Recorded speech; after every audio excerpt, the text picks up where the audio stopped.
জামা মসজিদ, আমাদের বাড়ি কাজিরাট এবং ওয়াবদার সংলগ্ন বাড়িঘর অন্তত 100-150 পরিবার বিলীন হয়ে গেছে। ওই ক্রমান্বয়ে যদি ইতিমধ্যে সরকার যদি কোনো কিছু আমাদের জন্য কিছু না করে তাহলে বাকি বাড়িগুলো চলে যাবে। তাহলে আমরা কোথায় যাবো? আমাদের থাকার মতো কোনো ব্যবস্থা নাই। পানি উন্নয়ন বোর্ডের এসডিও ইউসাফ সবাইরে নিয়েছি, দেখাইছি, কিন্তু এরা এখানে এই বাঙ্গনটা রোদের কোনো ব্যবস্থা নেই।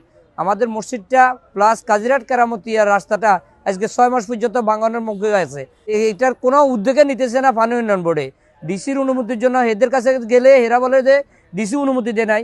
এখন আমরা আজকে ডিসি অফিসের সামনে এসেছি ডিসির অনুমতির জন্য। ডিসি যদি অনুমতি না দেয় আমরা ডিসি অফিসের সামনে এখানে সবাই বসে থাকবো। নদী লেগেছে, আনার নদীকে বাঁধি দিলে আমরা হিনে আবার বসবাস করতাম, আমরা আবার হিনে থাকতাম চাই। আমরা আমার মানুষের বাইরে বাইরে রয়েছি, মানুষের দিকে দিকে রয়েছি। নদীতে সব ঘর বাড়ি সব লই গেছে, ঘরের অর্ধেক নদীতে ভাঙা। আমরা বাস করতেছি এখন আপনাদের কাছে, আমরা এর প্রতিদান চাই।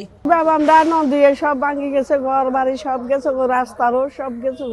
আমরা বাড়ির থেকে বাইরের মধ্যে সেই সুযোগ নাই। আমাদের নদীতে সব ভাঙি গেছে, বাড়িঘর সব ভাঙি নদীতে চলে গেছে। এখন আমরা চাই যে আমাদের বাড়িঘরটা নদীটা বাঁধার জন্য ডিপি স্যারের কাছে আবেদন করতেছি।